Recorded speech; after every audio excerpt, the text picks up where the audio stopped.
Doctor Shyama Prasad Mukherjee के बलिदान दिवस पर सीएम विष्णुदेव साय ने एक्स पर पोस्ट कर श्रद्धांजलि दी।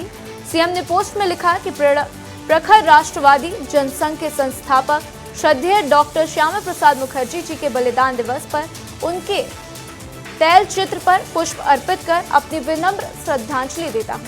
तो देश की एकता को और अधिक मजबूत करने की दिशा में डॉक्टर श्यामा प्रसाद मुखर्जी जी के अद्वितीय प्रयासों के लिए प्रत्येक भारतीय उनका ऋणी है। तो उनके आदेशों पर चलते हुए हम समृद्ध और सशक्त भारत के निर्माण के लिए संकल्पित हैं। छत्तीसगढ़ में कांग्रेस अब बिजली की अव्यवस्था को लेकर बड़ा आंदोलन करने जा रही है। संगठन स्तर पर इसकी तैयारी भी शुरू हो गई है। तो निकाय चुनाव के पहले कांग्रेस जनता से जुड़े मुद्दे को उठाने जा रही है। बताते चलें कि निकाय चुनाव के पहले कांग्रेस बड़ा आंदोलन करने जा रही है, जहां बढ़ते बिजली बिल और कटौती को लेकर कांग्रेस प्रदर्शन करेगी। तो वहीं बकायदा इसको लेकर कांग्रेस रूपरेखा भी तैयार करने में जुट गई है। तो पहले छोड़ा जा रहा कांग्रेस के इस प्रदर्शन के बारे में जान लीजिए। पिछले 6 महीने में ऐसा लगता ही नहीं कि हम छत्तीसगढ़ में रह रहे हैं। जिस प्रकार से छत्तीसगढ़ के हर जिलों में, हर गांव में, हर कस्बे में बिजली कटौती की जा रही है, उसके कारण छत्तीसगढ़ का आम नागरिक बहुत ज़्यादा परेशान है। भारतीय जनता पार्टी की सरकार ने बिजली के दाम में 8.5% की बढ़ोतरी कर दिया। 24 घंटे बिजली वाले छत्तीसगढ़ राज्य में अब 12-12 घंटे बिजली की कटौती हो रही है। कई ऐसे इलाके हैं जहाँ पे 2-2, 3-3, 4-4 दिन तक बिजली नहीं आती है। रात को 12 बजे बिजली कट जाती है तो सवेरे 5 बजे तक बिजली नहीं आती है, जिसके कारण आम आदमी परेशान है। कांग्रेस पार्टी इसके विरोध में प्रदेश के सभी ब्लॉकों में प्रदर्शन आयोजित करने जा रही है। इसकी तिथि शीघ्र घोषित की जाएगी। तो निट गड़बड़ी पर सुशील आनंद शुक्ला ने केंद्र सरकार पर निशाना साधा है। सुशील आनंद शुक्ला ने कहा कि सरकार को सुनिश्चित करना चाहिए कि परीक्षा रद्द हो। इसके साथ ही मामले की जांच करवाते हुए 10 दिन के अंदर री एग्जाम करवाने की बात भी कही है।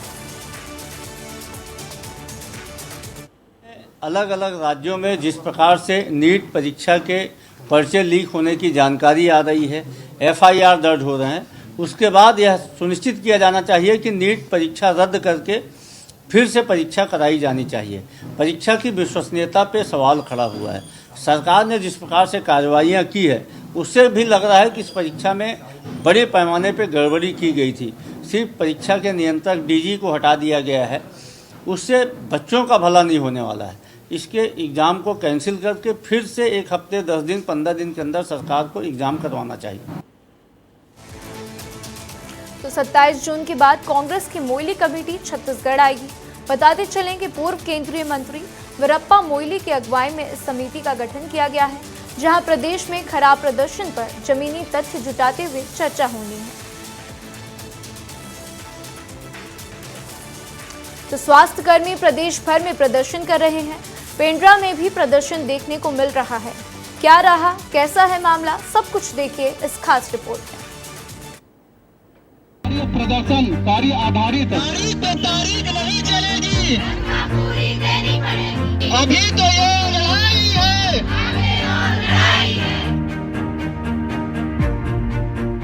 गौरेला पेंड्रा मरवाही जिले में 3 सूत्री मांगों को लेकर स्वास्थ्य कर्मी अनिश्चितकालीन धरने पर बैठ गए हैं। स्वास्थ्य कर्मी सामुदायिक छत्तीसगढ़ स्वास्थ्य अधिकारी प्रकोष्ठ के बैनर तले अपनी मांगों को लेकर डटे हुए हैं, जिसमें प्रदर्शनकारियों के द्वारा 3 मांगे प्रशासन के सामने रखी जा रही हैं। सामुदायिक स्वास्थ्य अधिकारियों के लंबित वेतन का भुगतान, महिला सामुदायिक स्वास्थ्य अधिकारियों के सुरक्षा के मद्देनजर उनके गृह जिले में स्थानांतरण और कांकेर जिला संयोजक पवन वर्मा की सेवा समाप्ति के आदेश को निरस्त कर सेवा बहाली। पूरे छत्तीसगढ़ भर में अभी सामुदायिक स्वास्थ्य अधिकारी एक अनिश्चितकालीन आंदोलन को लेकर के बैठे हुए हैं, जहां हमारी 3 सूत्रीय मांग है। जो मांग नहीं, हमारा अधिकार है। लगातार प्रशासन के माध्यम से हम पत्राचार करते हुए हम अपनी मांगों को उनके सामने रखे हैं, लेकिन उसके बाद भी उनके तरफ से हमको कोई भी प्रकार का कार्यवाही नजर नहीं आया है। केवल आश्वासन पे आश्वासन, आश्वासन पे आश्वासन मिलते जा रहे हैं। नियम विरुद्ध हमारे एक साथी जो कि पवन जी हैं, उनको सेवा समाप्ति कर दी गई है। उस सेवा समाप्ति को बहाल करते हुए उनको भी सेवा में पुनः लिया जाए। 18 जून से धरने पर बैठे सामुदायिक स्वास्थ्य अधिकारियों का धरना लगातार जारी है, जिससे गांव में मौजूद उप स्वास्थ्य आरोग्य केंद्र में काम प्रभावित होने लगा है। अपनी 3 सूत्री मांगों को अपना अधिकार बताते हुए कर्मचारी अड़े हुए हैं। उनका कहना है कि प्रशासन के सामने हमने अपनी मांगों को रखा है, लेकिन अब तक प्रशासन के द्वारा केवल आश्वासन ही मिला है, जिसके चलते हमें मजबूरन धरना प्रदर्शन करना पड़ रहा है। साथ ही ये भी बताया जा रहा है कि जब तक उनकी मांग पूरी नहीं होगी तब तक ये धरना प्रदर्शन जारी रहेगा। हम लोग अब स्थानांतरण का सुविधा चाहते हैं ताकि हम अपने गृह ग्राम में जा सकें। और आए दिन अखबार में मतलब बहुत से केस आते रहते हैं बलात्कार का, मर्डर का, वो सब चीज ना हो करके हम अपने गृह ग्राम में रहना चाहते हैं। अपने अधिकार को मांग रहे हैं। जब तक हमारा मांग पूरा नहीं होगा हम यहाँ धरना प्रदर्शन को जारी रखेंगे। बहरहाल ये तो कहा नहीं जा सकता कि स्वास्थ्य कर्मियों की मांगे कितनी सही हैं या नहीं हैं, लेकिन इस बात में कोई दो राय नहीं है कि स्वास्थ्य कर्मियों की अनिश्चितकालीन हड़ताल से उप स्वास्थ्य आरोग्य केंद्रों में काम प्रभावित हो रहा है। संदीप अग्रवाल, विस्तार न्यूज, पेंड्रा। सरगुजा संभाग की नदियों से रेत का अवैध खनन बेखौफ चल रहा है। माफिया दिन दहाड़े मजदूरों के माध्यम से रेत का अवैध खनन कर रहे हैं और उत्तर प्रदेश एवं झारखंड राज्य के अलग अलग इलाकों में रेत की सप्लाई भी कर रहे हैं। तो वहीं कई माफिया बरसात के दिनों में रेत की बिक्री के लिए अवैध तरीके से भंडारण भी कर रहे हैं। जानकारी अफसरों को भी है, लेकिन कार्रवाई नहीं हो रही है और नदियां अपने अस्तित्व को बचाने के लिए तरस रही हैं। चलिए आपको जरा पहले इन अवैध खनन के खेल के बारे में भी बता देते हैं। तो अवैध खनन का खेल क्या है? तो बलरामपुर, सूरजपुर और सरगुजा जिले में माफियों का नदियों पर कब्जा है। तीनों जिलों में आपको बता दें कि 50 से अधिक रेत की अवैध खदान है और हर रोज 2500 ट्रैक्टर, ट्राली और टिपर में ये रेत निकाली जा रही है। तो हर रोज करीब 2500 ट्रैक्टर, ट्राली की मदद से और टिपर की मदद से ये रेत जो है निकाली जाती है और एक ट्रैक्टर ट्रॉली रेत की कीमत 1500 रुपये है। तो ध्यान दीजिएगा कि एक ट्रैक्टर ट्रॉली रेत की कीमत 1500 रुपये है। तो अंबिकापुर में रेत डंप कर ट्रकों में भरकर ये यूपी भेजी जाती हैं। तो वहीं ट्रकों में भरकर यूपी में 50 से 70 हजार में रेत को बेचा जा रहा है। अंबिकापुर से महज 35 किलोमीटर दूर है जजगा गांव और उस गांव से बहती है रेड नदी। और उस नदी को आप देख सकते हैं कि जो नदी है रेत से अकूत भरा हुआ है और लेकिन यहाँ माफियाओं की नज़र पड़ी हुई है। यहाँ से रेत अंबिकापुर जाता है। अंबिकापुर जाने के बाद एक जगह डंप किया जाता है और उसके बाद उत्तर प्रदेश, झारखंड सहित दूसरे राज्यों को सप्लाई किया जा रहा है। लेकिन इसको रोकने के लिए प्रशासन के द्वारा अब तक कोई ठोस पहल नहीं किया गया है। अब देखना होगा कि जो अधिकारी हैं वो आखिर इस पूरे मामले में किस तरीके से कार्रवाई करते हैं, क्योंकि कुछ दिन पहले ही अभी यहाँ के जो SDM हैं वो रिश्वत लेते हुए पकड़े गए हैं और वही SDM पहले यहाँ कार्रवाई करते थे। और गांव के लोगों का आरोप है कि ये तहसीलदार SDM आते हैं, गाड़ियों को पकड़ते हैं, लेकिन दूसरे तीसरे दिन छोड़ देते हैं और माफिया फिर से अपना काम शुरू कर देते हैं। वीडियो जर्नलिस्ट आकाश प्रधान के साथ दिलीप जायसवाल, विस्तार न्यूज। तो मानसून के आते ही खेती किसानी में अब महंगाई की मार देखने को मिल रही है। खेती का काम 15% महंगा हो गया है। तो महंगाई मतलब किसानों के मुनाफे में कमी होगी, जिसका नुकसान किसानों को उठाना पड़ सकता है। तो जिले की सभी समितियों में खाद बीज का भंडारण कर वितरण भी शुरू कर दिया गया है। तो वहीं किसान खेती के लिए कृषि उपकरण, रासायनिक खाद, बीज, कीटनाशक दवाइयों और मजदूरी में वृद्धि देखी जा रही है। तो किसानों का कहना है कि जो धान बीज पहले 2800 रुपये में मिलता था वो अब 3400 रुपये प्रति क्विंटल हो गया है। तो इसी तरह पतला धान 3000 रुपये से सीधे 3900 रुपये हो गया है। और इसी तरह कृषि उपकरण 3% तो दवाइयाँ 10% महंगी हो गई हैं। तो वहीं मजदूरों की मजदूरी में भी बढ़ोतरी देखने को मिल रही है। गरियाबंद में शिक्षा सत्र शुरू होने से पहले ही स्कूल जतन योजना के तहत 40 करोड़ की मंजूरी दे दी गई है, जिसके तहत आपको बता दें कि IRS विभाग को जिले के 1413 स्कूलों को मरम्मत कराना था।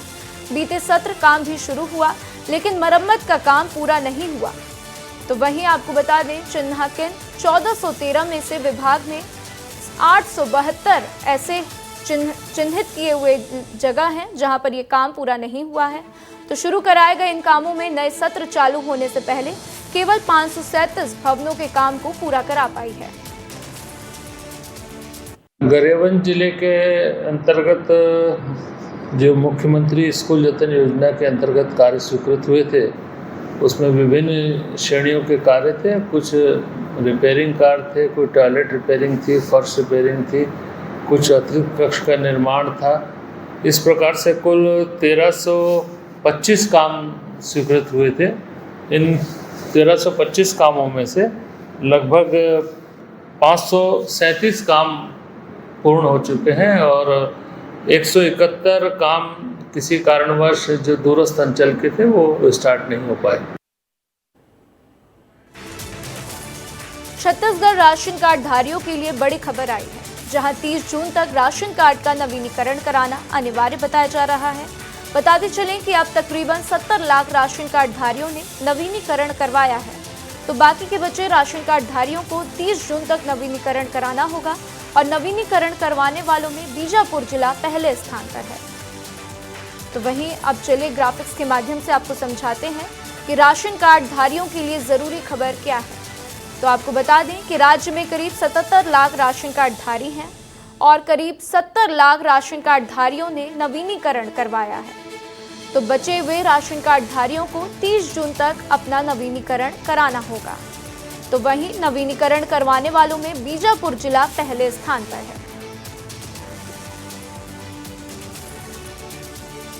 तो छत्तीसगढ़ में मौसम बहुत ही खुशनुमा हुआ है, लेकिन बारिश आफत भी लेकर आई है। ऐसा क्यों कह रही हूं, इस रिपोर्ट में देखिए।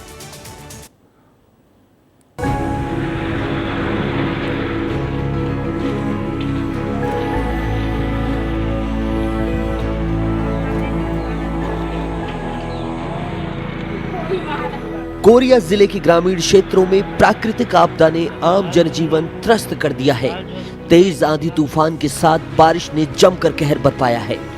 तेज बारिश ने ग्रामीणों की रोजमर्रा की जिंदगी में उथल पुथल मचा दी है।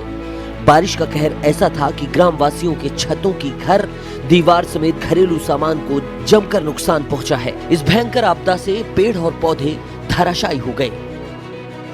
मेरा पूरा क्षति हुआ है।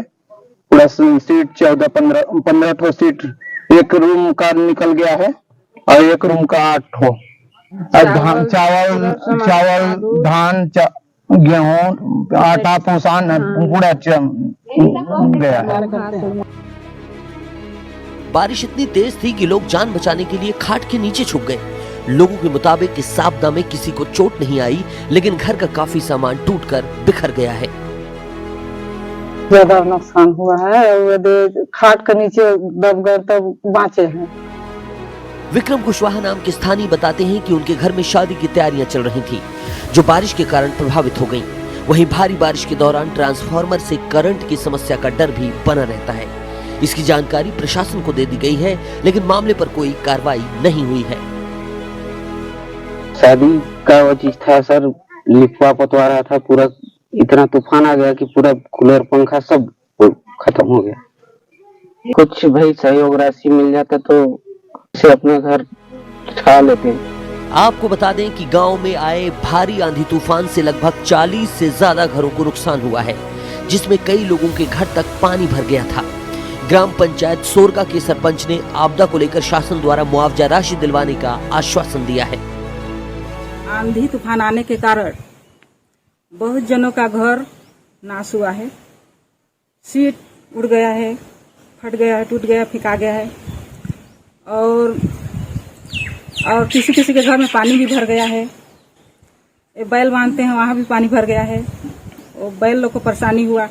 बहुत बैल तो बाहर में बैठे, लेकिन जो बूढ़ा थे वो बैल नहीं निकल पाए, पानी में बैठे थे पूरा रात काटे। आपको बता दें, छत्तीसगढ़ में मानसून प्रवेश कर चुका है, जहां पूरे प्रदेश में झमाझम बारिश देखने को मिल रही है। एक और जहां मानसून ने गर्मी से राहत दी है, तो वहीं तेज आंधी तूफान ने लोगों को खासा परेशान कर रखा है।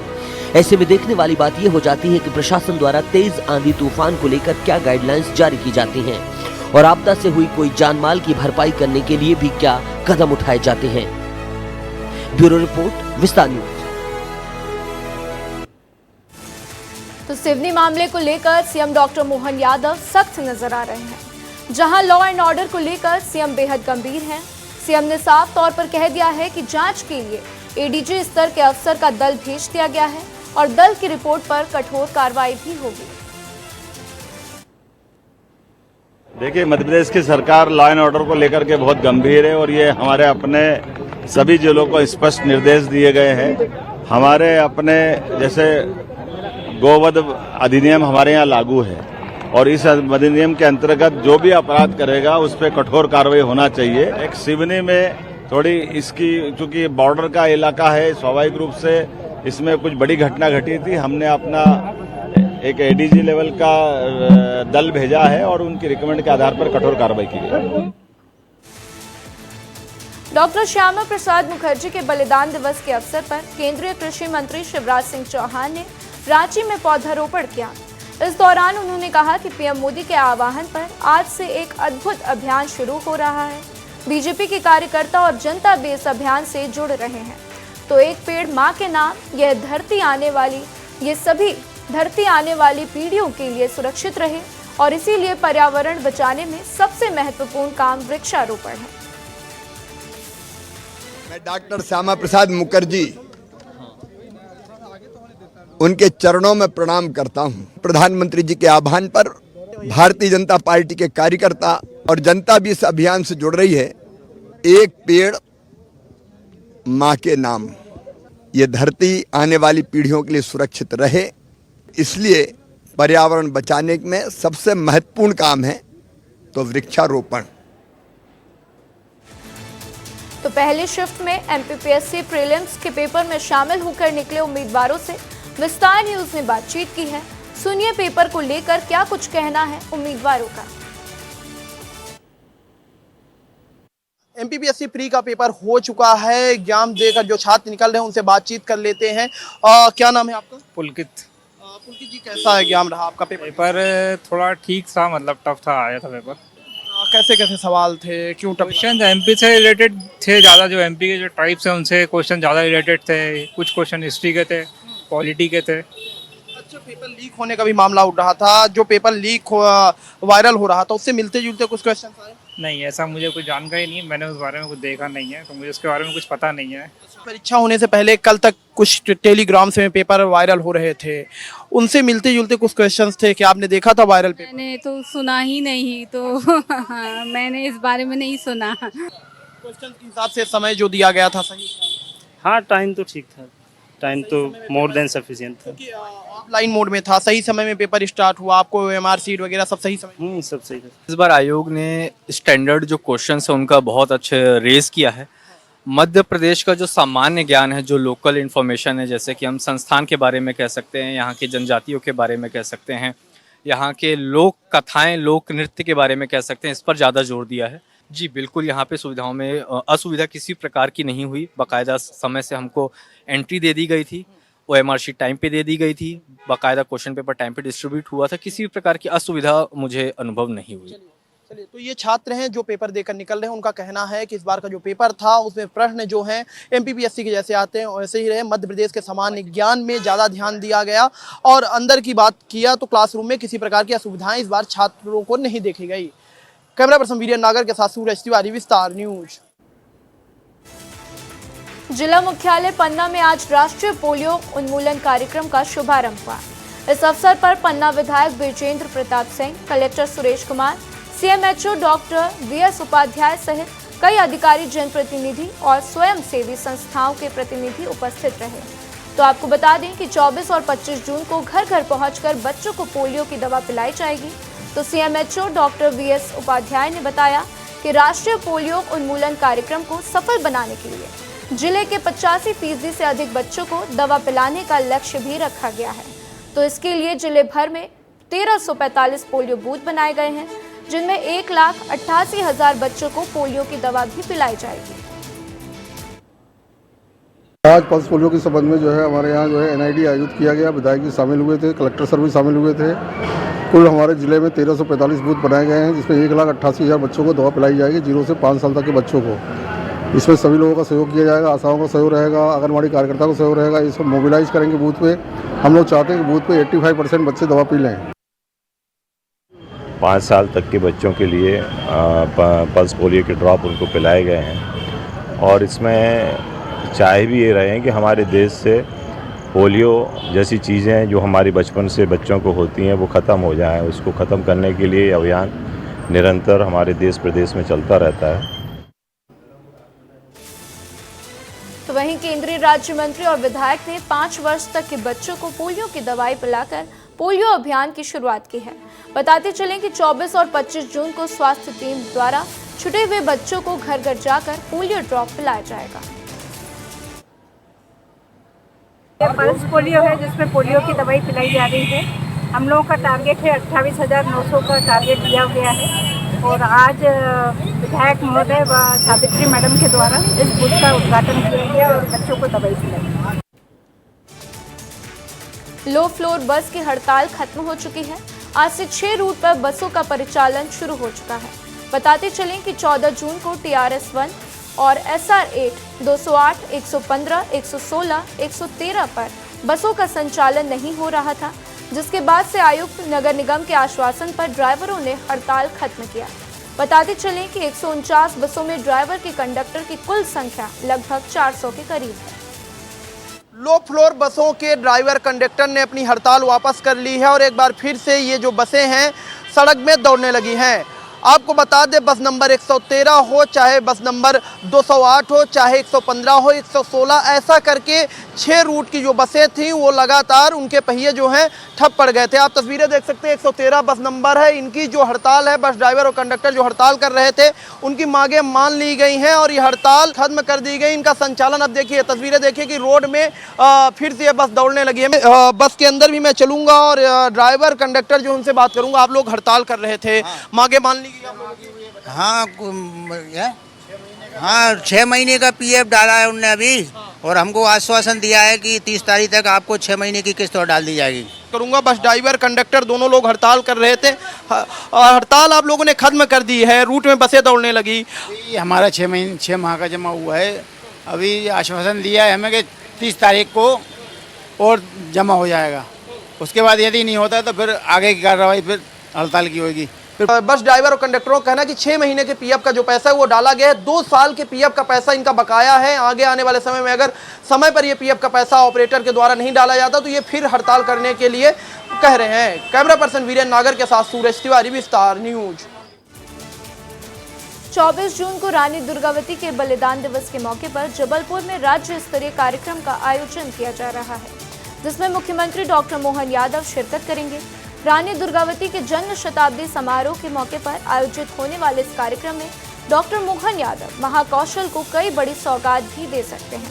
तो इस कार्यक्रम के लिए जबलपुर के वेटनरी ग्राउंड में भव्य तैयारियां की जा रही हैं।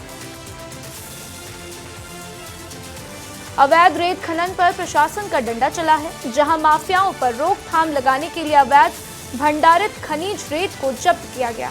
बता दें कि खनिज अधिकारी ने जानकारी देते हुए बताया है कि लगभग 24 डग्गी रेत अभी जब्त की गई है।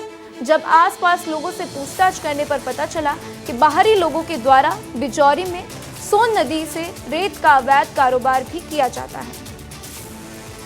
पाली तहसील में ग्राम बलवई के मुड़ैना नदी में अवैध रेत की शिकायत प्राप्त हुई थी हमें, तो उसमें हमारे द्वारा कार्रवाई की गई है। अभी 23 डग्गी और 1 ट्रक हमने अभी जब्त किया है। अभी भी कार्रवाई वहां पे जारी है। तो इंदौर में एक युवा नेता की हत्या कर दी गई है। हत्या क्यों की गई है, कौन कौन आरोपी है, जिसकी हत्या हुई वो कौन था, इन सभी पर विस्तार न्यूज काम कर रही है और जैसे ही ये सभी रिपोर्ट आएगी हम आपको बताएंगे।